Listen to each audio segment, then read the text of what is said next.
معانا كمان مفاجأة. السيد حفيظ راجي، السيد حفيظ راجي المعلق الجزائري المعروف. سيد حفيظ، نحب نسمع تعليقك عن فوز منتخب مصر على منتخب الجزائر 4-0 في بطولة الأمم الأفريقية أنجولا 2010. أولنا إننا لا نصدق ما حدث ونقول وأبو تفليقا لماذا تركتنا هكذا؟ لماذا لم ترسل جنودك المدججين بسلاح حب الخضر كما فعلت في أم درمان؟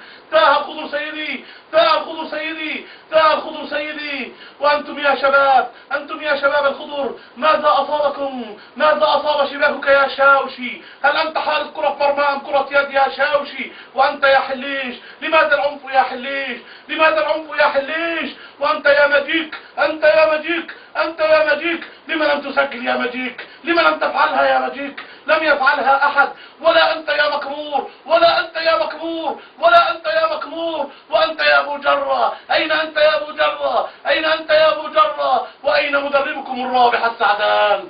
وأخيرا سيدي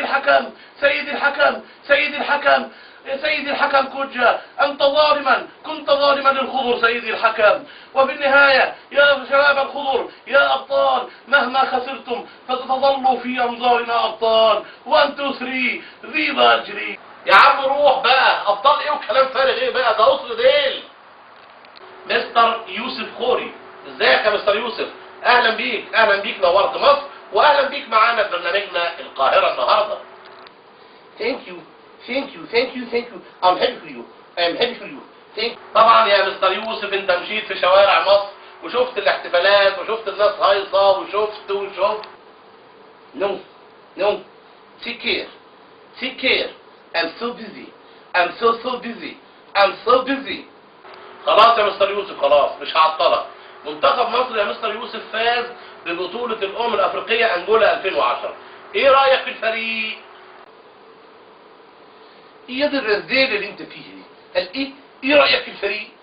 انت اللي عامله يعني الفريق ده؟ انت المهندس الاختصاري بتاعه؟ السخافة وقلة الأدب والأسلوب الساذج. ايه ده شوية يا مستر يوسف؟ ايه يا عم انت عصبي كده ليه يا عم؟ وعلى العموم حقك علينا يا سيدي، وجمهورنا بقى نفسه يسمع رأيك. ميرسي جدا ميرسي يا عمرو، ميرسي جدا. عزيزي المستمع، بفضح عليك. احب اقول لك خلاص، فرقة مصر كسبت خلاص. الموضوع خرج من ايدي، بقت ايدي التانية. ازاي يعني بقت في ايدك التانية يا مستر يوسف؟ انا مش شايف في ايدك حاجة. على فكرة الطريقة اللي بتتكلم بيها دي طريقة رجعية شرذمية خالص، شرذمية. دي فرقة المعلم يا بايظ انت بايظ. الفرقة دي خلاص دخلت موسوعة الزنز خلاص. 19 مباراة من غير هزيمة، 7 مرات تكسب البطولة، 3 مرات تكسبها ورا بعض يا بايظ. انت بتتكلم في ايه؟ مش تقول كلام كويس كده بدماغك اللي شبه الدومة دي. انا دماغي شبه الدومة يا مستر يوسف؟ ادي الاخلاق بتاع الاجانب المتربيين المؤدبين، مش احسن من العقد اللي انت حاطولي في رقبتك ومش تدلع بيها يا مستر يوسف؟ يا زبالة يا سافل يا واطي، انت واطي. ايه يا عم الشتايم دي كلها؟ خواجه من المصرية ده ولا ايه؟ من عابدين يا بايظ يا جزمة يا ابن وبعض الجزمة. معانا كمان الاعلامي الجامد قوي المحبوب الاستاذ سيد ابو حفيظ. ازيك يا ابو سيد؟ قول لنا بقى يا استاذ سيد، ايه رايك في فوز منتخب مصر ببطوله الامم الافريقيه انجولا 2010 وفوزنا على منتخب الجزائر بالذات؟ سيداتي انساتي سيداتي برضه عشان لسه موقف الرجاله مش واضح. اسعد الله مساءكم من جديد، تلتقون بالاعلام المتميز سيد ابو حفيظه من استديوهاتنا ب100 بدر حلاوه عشان نتكلم مع بعض عن المنتخب المصري والانجاز اللي حققه مع الكابتن حسن شحاته المدرب الوطني. هو دايما كده الوطني اللي بيكسب في كل المناسبات، المدرب الوطني، الشاب الوطني، الحزب الوطني كده يعني. فازوا بطولة الأمم الأفريقية 3 مرات ورا بعض، بس معلش مش هيروحوا كأس العالم، متعوضة يا أبو علي. سيداتي أنساتي سيداتي، فاصل إعلاني ونعود إليكم، ابقوا معنا.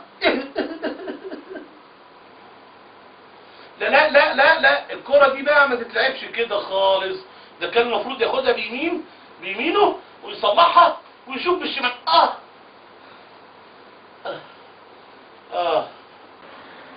اللي عندهم تسلخات بيشجعوا مصر واحنا معاهم.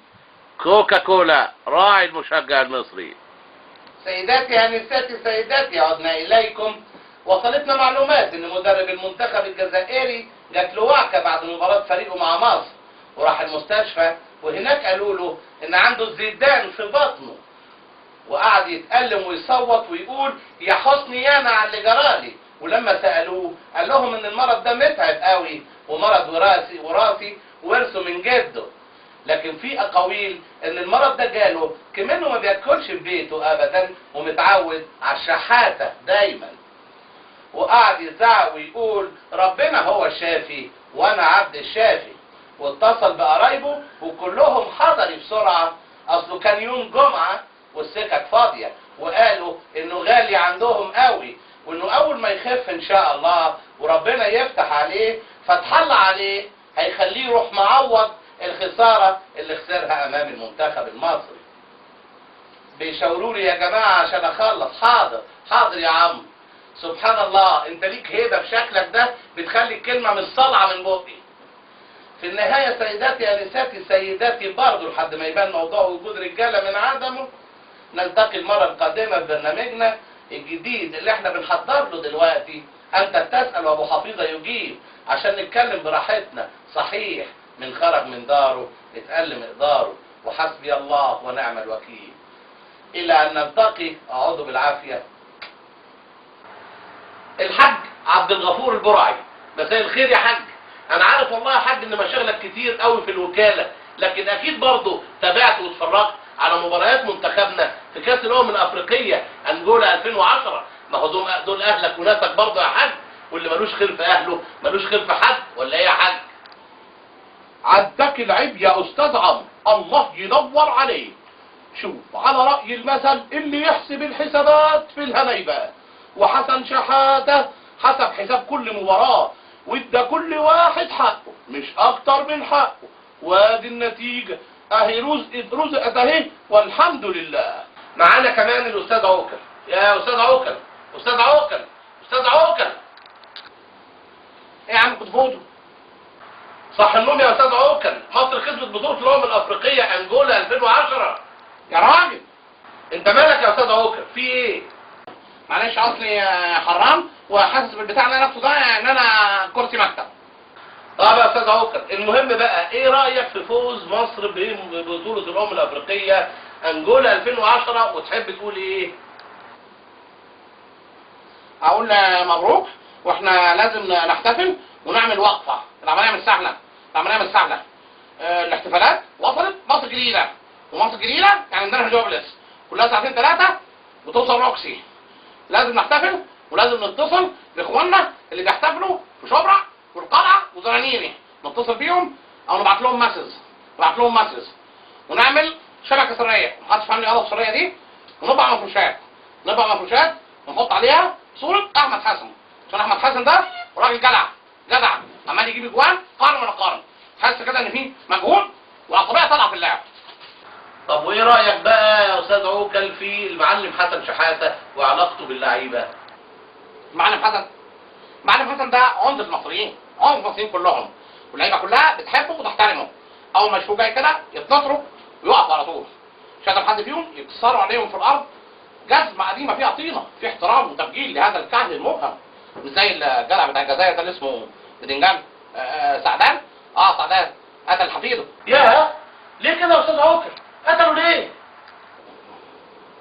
عشان قال له بحبك يا جدو. خضتني يا استاذ عوكل، خضتني يا راجل، ده انا كنت صدقتك.